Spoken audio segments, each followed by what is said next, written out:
জয় মধুসূদন এমজে কিচেনে সকল বন্ধুদের স্বাগত ও প্রণাম জানাই। আজকে আমার রেসিপি সয়াবিন দিয়ে আর সাঁচি পেঁয়াজ দিয়ে। রেসিপিটা খেতে খুবই সুস্বাদু হয়।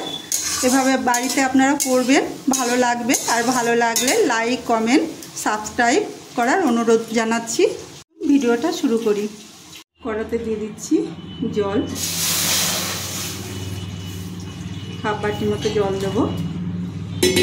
এবার দিয়ে দিচ্ছি তেজপাতা, দিয়ে দিচ্ছি আদা রসুনের পেস্ট, একটু লবণ,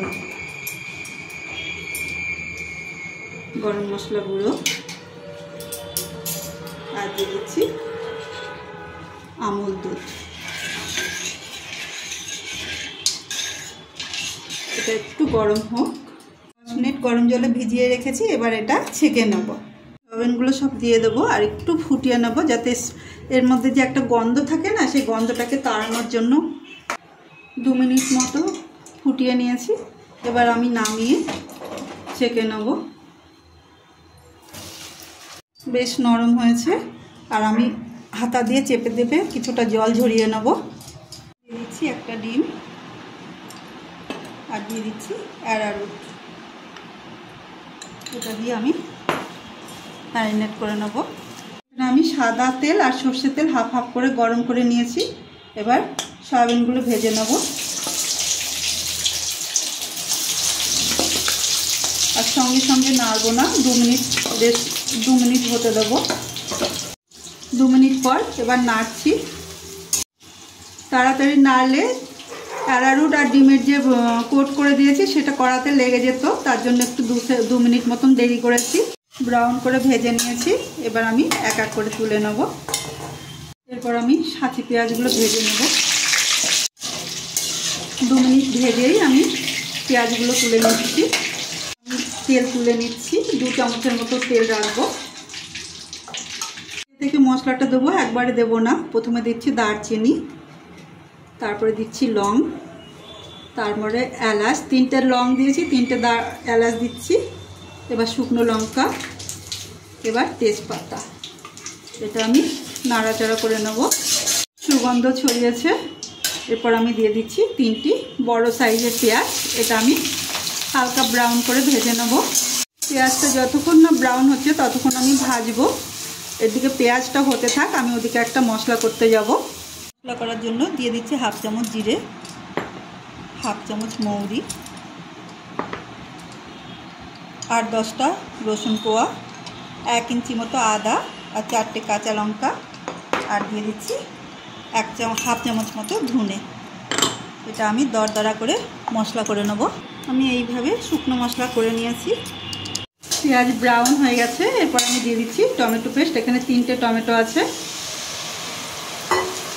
একটু নাড়াচাড়া করে আমি এর মধ্যে নুন দিয়ে দিচ্ছি, যাতে টমেটো আর পেঁয়াজটা ভালোভাবে কুক হয়। টমেটো দরদরা হয়েছে, দরদরা হলে বুঝবেন টমেটো পাকানো হয়ে গেছে। এবার দিয়ে দিচ্ছি হাফ চামচ হলুদ গুঁড়ো, হাফ চামচ কাশ্মীরি লঙ্কা গুঁড়ো। এগুলো আমি টমেটোর সাথে ভালো করে কষিয়ে নেবো যতক্ষণ না ভালোভাবে তেল ছাড়ে। দিয়ে তেল ছেড়ে দিয়েছে। এবার আমি দিয়ে দিচ্ছি শুকনো মশলা, যেটা আদা, রসুন, কাঁচা লঙ্কা, ধনে, জিরে আর মৌরি আছে। আর দিয়ে দিচ্ছি সামান্য নুন, আর একটু জল দিয়ে মশলাটা খুব কষাতে থাকবো। মশলা ভালো করে মিশিয়ে নেওয়ার পর এবার আমি দিয়ে দিচ্ছি ফ্রেশ ক্রিম। এবার চাপা দিয়ে লো ফ্লেমে কুক হতে দেবো। 5 থেকে 6 মিনিট কুক করার পর ভালো করে তেল ছেড়ে দিয়েছে, আর মশলাও খুব সুন্দর কষানো হয়ে গেছে। এখন আমি দিয়ে দিচ্ছি ভেজে রাখা সয়াবিন। এটা আমি মশলার সাথে মিশিয়ে নেব।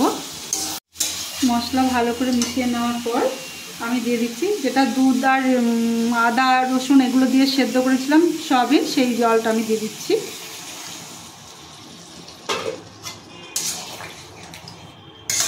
আর একটু দেবো।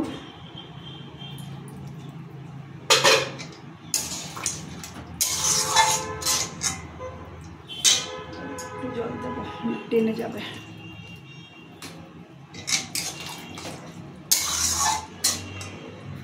আমি এবার চাপা দিয়ে 2 মিনিট মতো মিডিয়াম ফ্লেমে কুক হতে দেবো। চাপা দিয়ে 10 মিনিট মতন কুক করেছি, সাইডে তেল ছেড়ে এসছে। এখন আমি দিয়ে দিচ্ছি ভেজে রাখা পেঁয়াজ, এটা মিশিয়ে নেব। এবার আমি দিয়ে দিচ্ছি কসুরি মেথি,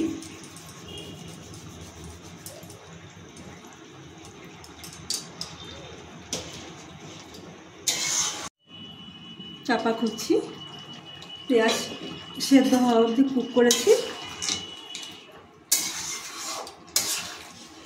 রান্নাটা যাতে আরও ভালো হয় তার জন্য আমি দিয়ে দিচ্ছি ধনেপাতা কুচি আর একটু চিনি। এটা দিয়ে আর একটু চাপা দিয়ে আমি কুক হতে দেবো। সয়াবিন তো অনেক খেয়েছেন অন্যভাবে রান্না করে, এরকম সাঁচি পেঁয়াজ দিয়ে একবার রান্না করে খেয়ে দেখুন, এই বর্ষার টাইমে খুব ভালো লাগবে আর অসুখ বিসুখের হাত থেকেও অনেকটা রক্ষা পাবেন। এই রেসিপিটা কেমন হলো কমেন্ট করে অবশ্যই জানাবেন, আর রেসিপিটা বাড়িতে একবার আপনারা খেয়ে দেখুন, খুব ভালো লাগবে। ভালো লাগলে লাইক কমেন্ট সাবস্ক্রাইব করার অনুরোধ রইল, আর বেল আইকনটি প্রেস করে দেবেন।